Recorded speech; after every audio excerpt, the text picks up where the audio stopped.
La región de la atmósfera más reactiva es la troposfera. En este capítulo veremos la química de la troposfera, el papel del radical hidroxilo, las partículas y aerosoles en la atmósfera, la lluvia ácida y el llamado smog o nebulumo fotoquímico. En la troposfera es donde se emiten los contaminantes que debido a los movimientos de las masas de aire son transportados, y es en esta capa donde se produce una gran cantidad de reacciones químicas.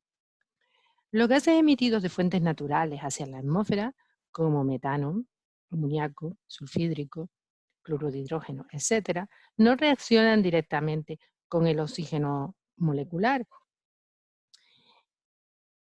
El protagonista del proceso es el radical hidroxilo, que es el que ejerce un papel depurador y oxida al metano, amoníaco, sulfídrico, óxidos de nitrógeno, etc.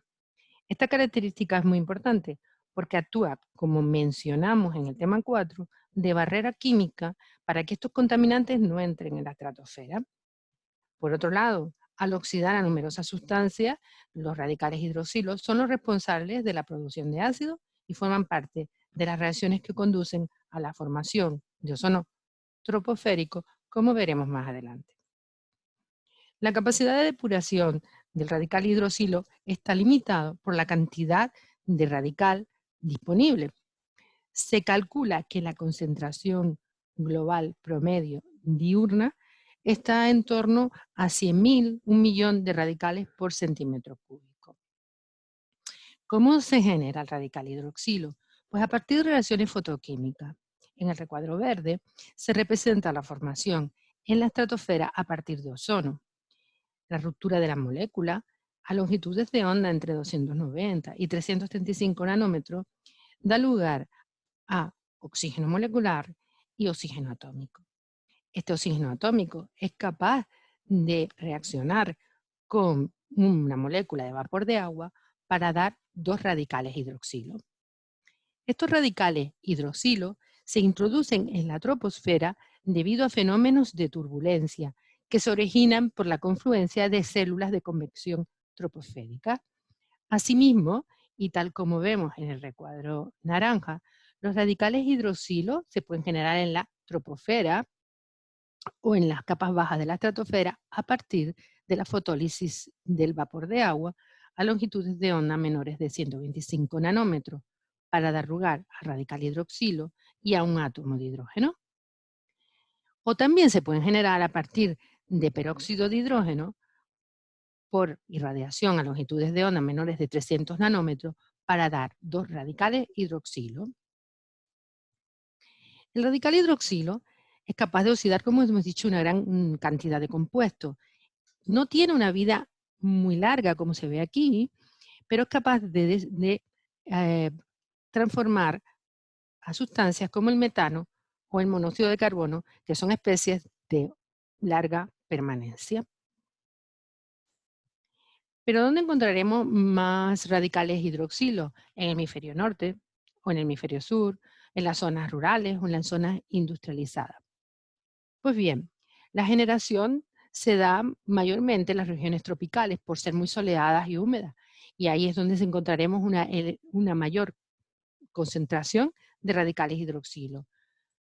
Pero entre estas dos zonas encontraremos muchas más radicales hidroxilo en el hemisferio sur, como se calcula que en torno a un 20% mayor la cantidad que la del hemisferio norte. Asimismo, en zonas rurales encontraremos mayor cantidad de radicales hidroxilo. ¿A qué se debe? Pues bien, en las zonas contaminadas, en las zonas industrializadas, pues hay mayor concentración de monóxido de carbono, que es capaz de reaccionar con los radicales hidroxilos, quitándolos del medio, por tanto, para dar dióxido de carbono y radicales hidrógeno. A su vez, estos radicales pueden reaccionar con oxígeno para dar unos nuevos radicales, el radical hidroperóxilo, que es un radical menos oxidante y menos reactivo que el radical hidroxilo. En resumen, la vida media de un radical de hidroxilo es muy corta, del orden de segundos. Reacciona con muchísimos gases, iniciando las reacciones de oxidación Así reacciona con hidruros de carbono, nitrógeno, azufre y con numerosas moléculas que contienen múltiples enlaces como el monóxido de carbono o el dióxido de azufre.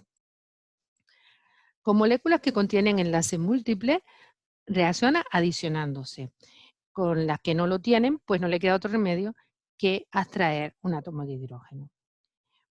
Es excepcional a todo esto es que no se va a adicionar a especies totalmente oxidadas, que, como por ejemplo, así que contengan dobles enlaces o enlaces múltiples, como el dióxido de carbono, el trióxido de azufre o el pentóxido de dinitrógeno.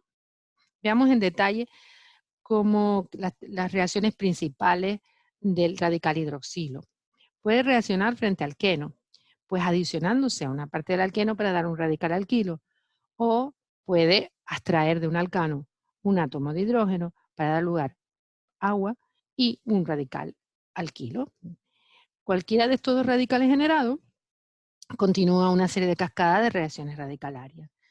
Pero si el radical hidroxilo se encuentra frente a una molécula de alqueno y de alcano, siempre prefiere dar la reacción de adición frente a la de extracción de hidrógeno. Bien, uno de los procesos más interesantes del radical hidroxilo es la degradación del metano. El metano es un gas emitido a la atmósfera en grandes cantidades, con un tiempo de vida largo del orden de años, y su única vía de degradación es gracias al radical hidroxilo. Aquí se muestran todas las reacciones que van llevando a una especie muy oxidada, el formaldehído. Esta a su vez es una sustancia reactiva que sigue sufriendo reacciones en la atmósfera para dar lugar al monóxido de carbono. Todo el proceso culmina con la formación más oxidada, el dióxido de carbono. Todas estas reacciones las veremos más detalladas en la diapositiva siguiente.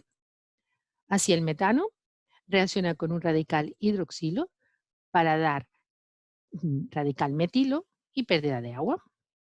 El radical metilo se adiciona a una molécula de oxígeno para dar el radical metilperoxilo. Este es capaz de oxidar al monóxido de nitrógeno para dar dióxido de nitrógeno y un nuevo radical, el radical metoxilo. Este se adiciona a oxígeno para dar radical hidroperoxilo y formaldehído, que como hemos dicho era muy lábil, y pasa a dar, por acción de la luz, radical formilo. Este se oxida por su adición a oxígeno para dar nuevamente el radical hidroperoxilo y una molécula de monóxido de carbono. La adición de un segundo radical, hidroxilo sobre monóxido de carbono, da lugar al radical hidrocarboxilo, que por último lleva a la formación de una molécula de dióxido de carbono. Pues bien, los radicales hidroxilos también contribuyen a la oxidación de otros compuestos orgánicos, no solo del metano, que es la que acabamos de describir, sino también a moléculas de dióxido de nitrógeno o de dióxido de azufre, para dar lugar a ácido nítrico en el caso del dióxido de nitrógeno o ácido sulfúrico en el caso del dióxido de azufre. En esta figura lo que se representa es el conjunto de reacciones que ocurren en la troposfera catalizada por el radical hidroxilo subrayado en rojo.